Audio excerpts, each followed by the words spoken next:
వాడికి చెందిన తెలంగాణకి చెందినవాడైతే, తల్లి ఆంధ్రాకి చెందినదైతే, కొడుకు శ్రీకాకుళానికి చెందినవాడైతే ఆ బొమ్మరిల్లు ఏ విధంగా ఉంటుందో మీకు చేసి చూపిస్తాం.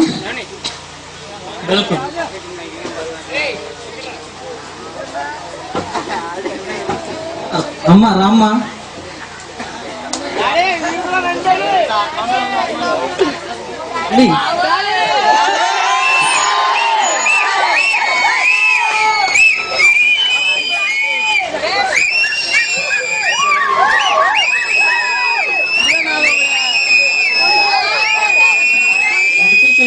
డాడీని కూర్చోండి.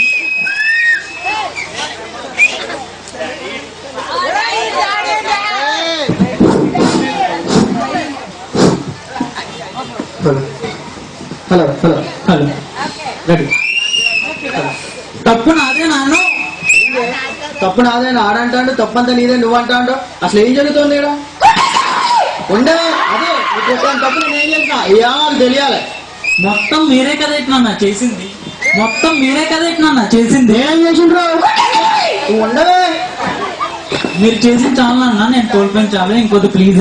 ఏం కోల్పోయినారా? ఏం కోల్పోయినాడు? నువ్వు ఉండవు. ఏంటన్నా ఇంకా అర్థం కావట్లేదు, ఇంకా అర్థం కాలేదు ఎట్లా నీకు? ఆ ఆశని గుంట ఇంటికి వచ్చినప్పుడు ఏటుందో ఆ గుంట వెళ్ళిపోయిన తర్వాత ఏట్లేదు. అదే నాన్న నన్ను కోల్పోయింది. ఆనందం, చిన్న చిన్న ఆనందాలు కోల్పోయింది తెలుసా మీ వల్ల. నువ్వు ఉండే. ఏదైనా ఉంటే నా భోగలు, నా ఫ్రెండ్స్, ఆ శంకర్ గారిని, ప్రసన్న గారిని అన్ని గురించి మాట్లాడతారా? నాతో మాట్లాడినా, నాతో పెళ్లి ఉండన్నా, నా కళ్ళు వస్తుందన్నా. చలిపో ఒక మజా. అయినా ఈ గురించి ఏం ఆలోచించినా 100 సార్లు ఆలోచించేస్తారు కదరా. 100 సార్లు వీడికి ఇది బాగుంటుందని ఆలోచిస్తారు తప్ప ఒక్కసారి అయినా వీడికి ఇది నచ్చిందని ఆలోచించారా? ఆలోచించు. నువ్వు ఉండవే. ఉండు. మీకు బాగా లూజ్ అయిపోయిన చొక్కా ఇచ్చి నన్ను వేసుకోమంటారు. అప్పుడు అది నాకు ఏంటనిపిస్తుంది తెలుసా? ఈ చొక్కా ఇప్పేసి మన పిల్లకాలలో పడేసి ఈ చొక్కా నాకు నచ్చలేదు నాన్న అని గట్టిగా అరాలనిపిస్తుంది. నువ్వు ఉండవే. ఓయ్ సిద్ధిగా అంకోలు కొట్టుకెళ్ళి సరుకులు తెమ్మంటారా? మా అయ్యేదో పని చెప్పాడు కదన్నా, సంచి ఒప్పుకుంటే వెళ్ళిపోతాను. ఈ లోపల మీ తొక్కలో చైనా సరిపోయినట్టుగా చిన్నీకి సరుకులన్నీ ప్రొవైడ్ చేస్తారు. చిన్ని మీరు డబ్బులు ఇవ్వట్లేదని అక్కడ సరుకులు కూడా ఇవ్వలేదని అన్న పంపించేసాను అన్న. ఇప్పుడు పెద్ద దగ్గరికి వెళ్ళచ్చు కదా. నేను పెద్ద కొట్టు దగ్గరికి వెళ్ళాను, నేను అడిగెట్టాను అన్న. ఈ లోపల చిన్ని తుర్రుమని పరిగెట్టి పెద్దకు చొప్పిపోయి విషయం అంతా చెప్పాను అన్న. పెద్ద కూడా నేను ఆఖరికి. నువ్వు ఉండవే. సిద్ధిగా అలా క్యారం బోర్డు ఆడేద్దాం అన్నట్టు. సరే మా అయ్యేదో పిలిచారు కదా క్యారం బోర్డు ఆడేద్దాం నేను వచ్చి కూర్చుంటానా.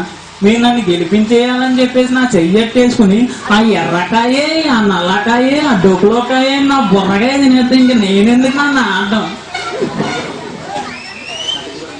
అక్కడికి నా తిండి కూడా మీరే తినేస్తున్నాను అన్న. నువ్వు ఉండవే. ఉండు. నాన్న ఆకలి అవుతుందంటే ఆ నిమ్మకాయ నేను గొంతులో వేసి డైటింగ్ అంటే గొంతుకే దిగట్లేదు నాన్న. నువ్వు ఉండవా? ఆ ఫ్రస్ట్రేషన్, కోపం, చిరాకు ఎవరి మీద చూపించాలో తెలియక వాళ్ళ అమ్మ మీద అరిచేశాను. అప్పుడు నింటే అమ్మ ఎందుకు కొట్టేస్తానంటుందో, ఎందుకు అరిచేస్తుందో నాకైతే అర్థం కావట్లేదు. కొడుకుని నాకే అర్థం కాకపోతే ఆశని కొంటకి ఏంటి అర్థం అవుతుంది? షీఈ్ గాన్. ఇక్కడికి అసలు ప్రేమే లేదని తీసి వెళ్ళిపోయింది. ఏట్నన్నా మీరు ఏట్నన్నా మాట్లాడుతున్నారు? మీరు చెప్పినట్టు నేను ఆ సందులో సొందని పెళ్లి చేసుకోవాలి అంతే కదా. చేసేసుకుంటానన్న. ఒక్క పాలు ఈ విషయం గుర్తుంచుకోండి అన్న. మీరు కొనిచ్చి నీ కడ్రాయికి మొదటికి తాయికి తెలియదునన్నా, నచ్చలేదన్న.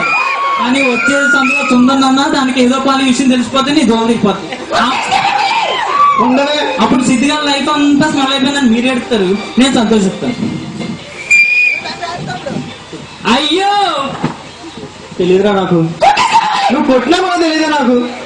నాకు షాప్ లో 1000 రూపాయలు లాభం వచ్చినా నేను పట్టించుకోనే. అలాంటిది ఒక 25 రూపాయలు పెట్టి పెదరాజు కొట్ల ఇది కడ్రా అర్థం చేసుకునే అయితే ఏదన్నా చెప్పచ్చు. ఏది చెప్పినా అర్థం చేసుకుని చదువుని సమస్య నీతి ఏం చెప్తుంటే నువ్వు ఉండవే.